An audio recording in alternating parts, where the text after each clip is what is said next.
Hello friends, welcome to this new lesson. तो अभी हम एमसीक्यू डिस्कस करेंगे मध्य प्रदेश से रिलेटेड। तो मैं कोशिश करूंगा कि रेगुलर बेसिस पे एमसीक्यू डाल दूं एमपी के। ठीक है, तो शुरू करते हैं। तो इसमें पहला क्वेश्चन है कि which of the following is not a perennial river. Perennial river का मतलब क्या होता है कि जो हमेशा एक पेरिनियल रिवर होती है जो हमेशा बहती है। ठीक है, कुछ टाइम ऐसा नहीं होता कि उसमें कुछ टाइम तक पानी है और बाकी टाइम नहीं है। तो ध्यान रखना कि जो पेनिनसुलर रिवर्स हैं वो सब पेरिनियल नहीं है,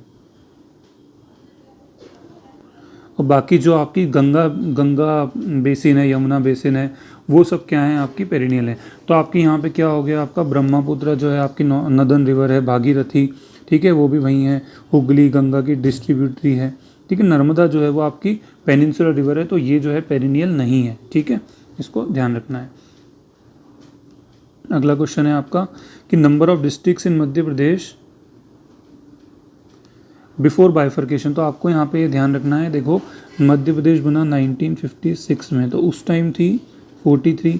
फिर अराउंड 1978, आई थिंक, हम इस डेट पे भी इतना ध्यान नहीं दे रहे, बट ये 1978 या 79 की बात है। दो डिस्ट्रिक्ट और बन गई, भोपाल और राजनांदगांव, तो 45 हो गई। ठीक है, उसके बाद आपका 1998 में 16 डिस्ट्रिक्ट्स और बनी, एक 10 बनी और उसके बाद फिर 6 और बन गई। ठीक है, तो कितनी हो गई आपकी 45 + 6 61 हो गई।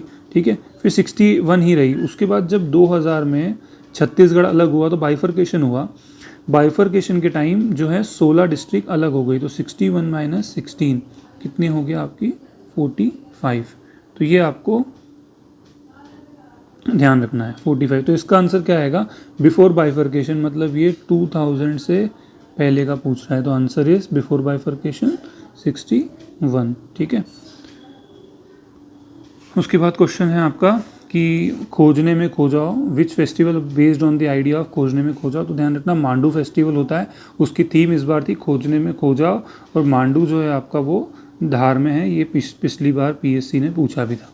ठीक है, अगला क्वेश्चन है आपका पाथरखेड़ा कोल्ड फील्ड कहाँ है। तो आपकी जो पाथरखेड़ा कोल्ड फील्ड है वो आपकी बैतूल में है। ठीक है, ध्यान रखना है आपको।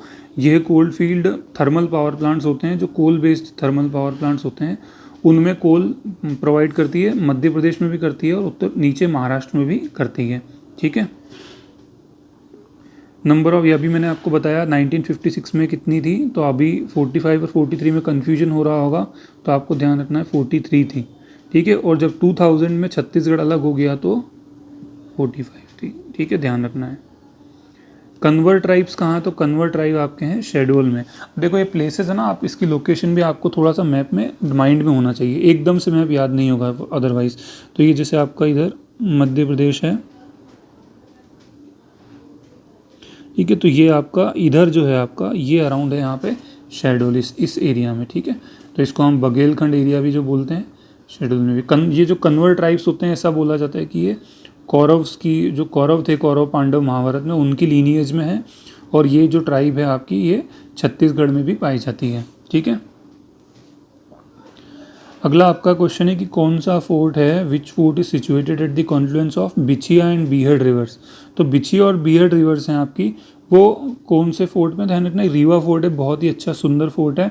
और इसके पीछे जो है दो नदियों का संगम दिखता है। ठीक है, और ये जो दोनों नदी हैं ये किसकी ट्रिब्यूटरी हैं, ये आपकी तमस या टॉन्स नदी है, उसकी ट्रिब्यूटरीज हैं।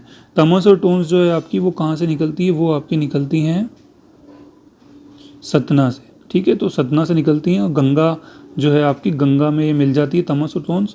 और आपकी यहाँ पे जो रीवा है, और रीवा से आपकी ये बिछिया और बीहड़ रिवर्स भी यहाँ से निकलती हैं, वो इसमें से मिल जाती हैं। ये रीवा फोर्ट है, रीवा फोर्ट के जस्ट पीछे दो नदियाँ दिखती हैं। शरद जोशी जो है कहाँ पे उनका जन्म हुआ था, तो उज्जैन में हुआ था। शरद जोशी मेरे पर्सनल फेवरेट हैं। अगर आपने एक मूवी देखी हो छोटी सी बात, अमोल पालेकर हैं जिसमें, तो छोटी सी बात की जो स्टोरी लाइन है, डायलॉग्स हैं, वो इन्होंने ही लिखे हैं। ठीक है, बहुत अच्छी मूवी है। और लापतागंज एक सीरियल आता था सब टीवी पे, तो वो आप देखोगे तो वो भी शरद जोशी से ही रिलेटेड है। और शरद जोशी जी से एक इनकी कहानी भी है, नॉवल है जीप पे सवार इल्लियाँ, तो वो भी बहुत अच्छी है।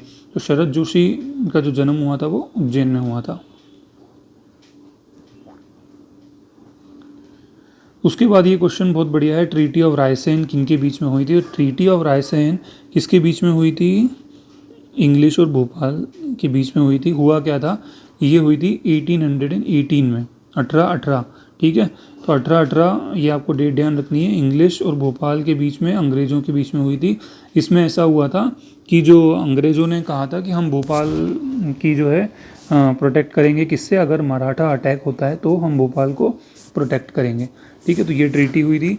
और भोपाल जो था वो 1 जून 1949 को किसका हिस्सा बना था? इंडिया का हिस्सा बना था। That time Bhopal was a princely state, और 1 जून 1949 को वो किसका हिस्सा बन गया था? भारत का हिस्सा बन गया था। सूपिया पिलर, ये भी बहुत अच्छा क्वेश्चन है। सूपिया पिलर कहाँ है? तो सूपिया पिलर आपका रीवा में है। लोकेशन बताऊँ फिर से, तो ये आपका MP, ठीक है। तो इधर आपका रीवा, ठीक है। इधर आपका पन्ना, सतना, रीवा, ठीक है। ये आपको ध्यान रखना है। फिर शेड्यूल आपका ये पन्ना, सतना, रीवा, फिर सीधी और सिंगरौली, ठीक है, देख लेना इधर। तो ये आपको ध्यान रखना, इधर ये रीवा फोर्ट है आपका। सूपिया पिलर है। सूपिया पिलर किससे रिलेटेड है? सूपिया पिलर स्कंदगुप्ता से रिलेटेड है। ध्यान कैसे रखोगे? S फॉर सूपिया, S फॉर स्कंदगुप्ता, तो ये इससे रिलेटेड है। और स्कंदगुप्ता, इस पिलर इंस्क्रिप्शन में ये बताया है कि लीनियज, जो गुप्ता की लीनियज है वो बताया कि घटोत्कच से है, ठीक है। कुछ बताते हैं ना, श्री गुप्ता पहले फाउंडर थे, देन आपके घटोत्कच, फिर आपके चंद्रगुप्त, फिर समुद्रगुप्त, फिर चंद्रगुप्ता 2, तो इस तरह से। तो उसमें लीनियज के बारे में बताया है। तो कभी आपको कोई पूछे सूपिया पिलर के बारे में तो बता देना रीवा में है। एक पॉइंट ये हो गया, स्कंदगुप्ता के टाइम का है, ठीक है। और इसमें लिखा हुआ है about the lineage of Gupta rulers, ठीक है। तो that's it about this lesson. तो अगले लेसन में फिर हम क्वेश्चन डिस्कस करेंगे। प्लीज़ कमेंट में मेंशन करें आपको और क्या आपको पढ़ना है, ठीक है। तो मैं उस पर लेसन बनाने की कोशिश करूँगा। Please subscribe. अगर आपको फर्दर नोटिफिकेशन चाहिए तो मैं बहुत लेसन, ऑलमोस्ट पूरा ही सिलेबस जो स्टेट PCS है, MP PSC, उसका अपलोड करूँगा और दूसरी PCS के बारे में भी बताता रहूँगा। Thank you so much.